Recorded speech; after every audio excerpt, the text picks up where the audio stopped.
Quando focalizamos uma abordagem desse tema, educação ambiental,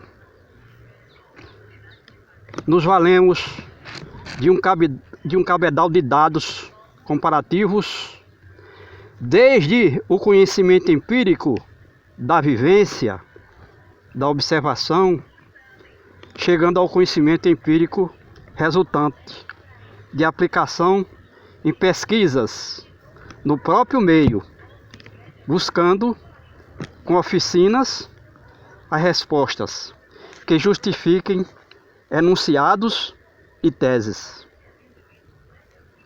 Em qualquer estudo há de se tocar nas características da vida estabelecida, no que tange a relação com os 4 elementos da natureza e suas variáveis atmosféricas, no tempo e no espaço, o que significa estudo do ambiente, enquanto que ao ambiente alterado, modificado pelo homem, chamaremos de meio. Analisar os elementos da natureza no tempo e no espaço, e encontrar medidas de valores instantâneos das variáveis atmosféricas, temperatura, pressão atmosférica, intensidade de luz solar, direção e intensidade dos ventos, umidade do ar, umidade do chão, disponibilidade de água armazenada em lagos, rios, fontes de água, analisar o solo, as estações do ano, oferta de chuvas, e todos se refletindo nas características da vida estabelecida.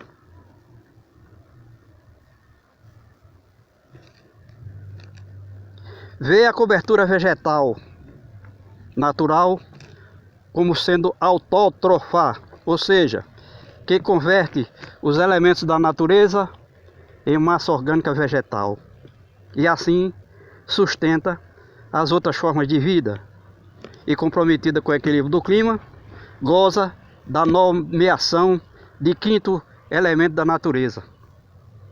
Vemos os elementos da fauna em porte, variedade de espécie, número e densidade por área, reprodução, com intrinsecamente dependendo do nível de cobertura vegetal no habitat. Vemos a agropecuária do homem, que é a lavoura e a criação de gado, como produto do meio, ou seja, impostos artificialmente e como tal, trazendo danos à situação, que pode ser atenuada e até mesmo contornada, equilibrada com medidas científicas. Nós estamos aqui em meio a essa vegetação verde secundária, e ao longe a gente vê algumas plantas a nível de arbustos e árvores dispersas, mas nós estamos aqui no porão de um açude.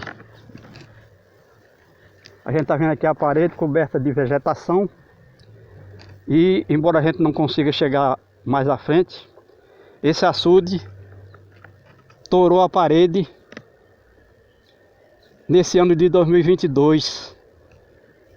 É um açude que está construído aqui, é um pequeno açude que está construído aqui há mais de 70 anos.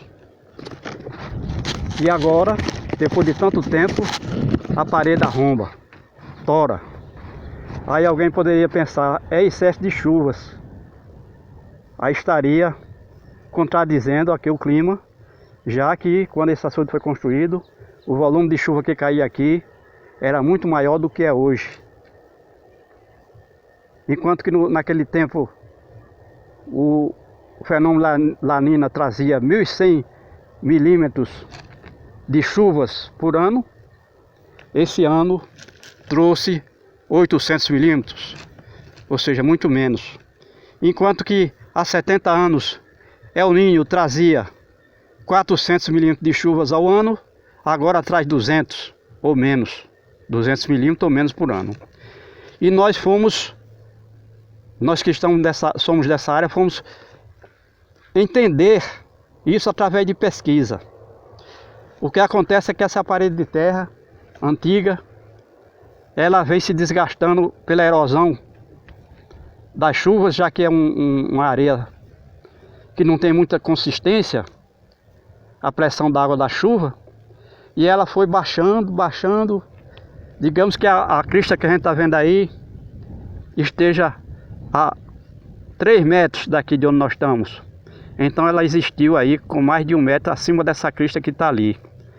Outra coisa, que nós estamos aqui no Purão do Açude, absolutamente soterrado ao longo desses anos todos, porque vem a chuva e essas áreas aqui eram tudo pelada para poder fazer agricultura, o homem limpava tudo, não deixava nada, nenhuma planta.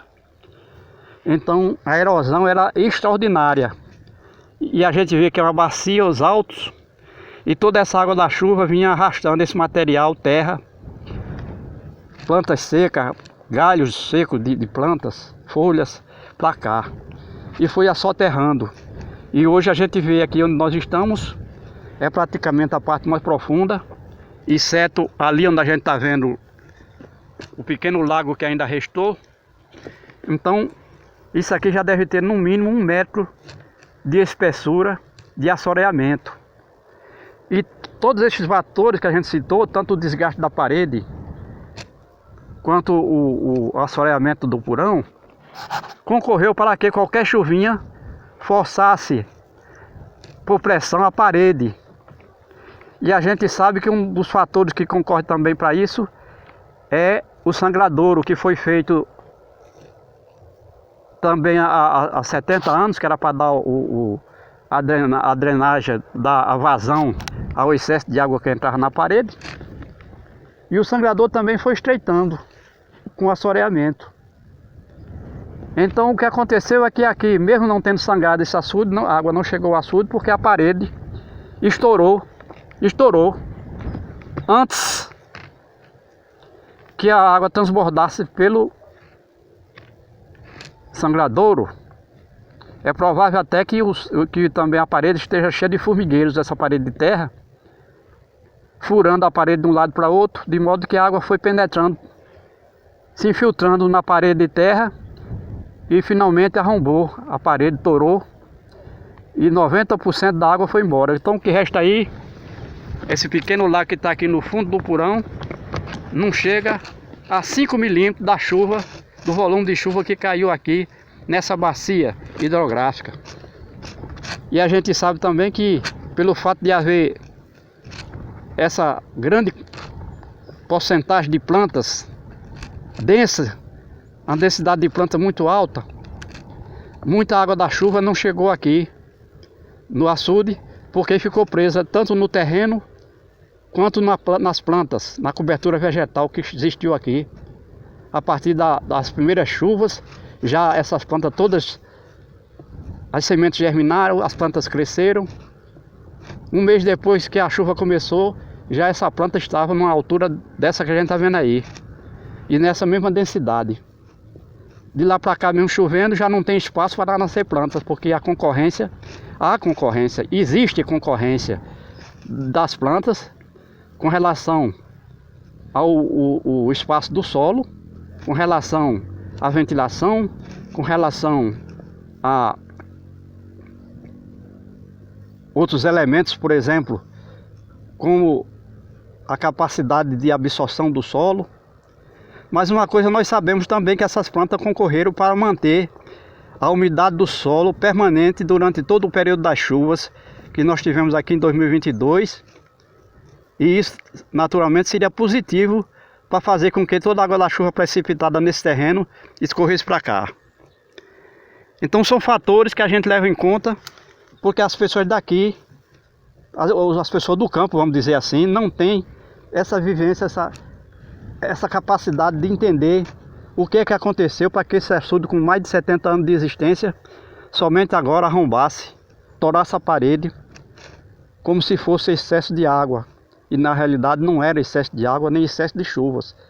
É porque não havia manutenção no açude, tanto para desobstruir aqui o Purão por conta do assoreamento, quanto na parede de terra que ia sendo desgastada pelas intempéries. E além do mais, como a gente disse, é comum ter formigueiros nessas paredes de açude de terra, o que facilita a água penetrar na parede e destruir a estrutura, fazendo com que a parede tore, arrombe. Essas explicações são interessantes ao meu ver, e é por isso que nós fazemos esse trabalho científico, que nós fazemos com os pés no chão e o cérebro no alto.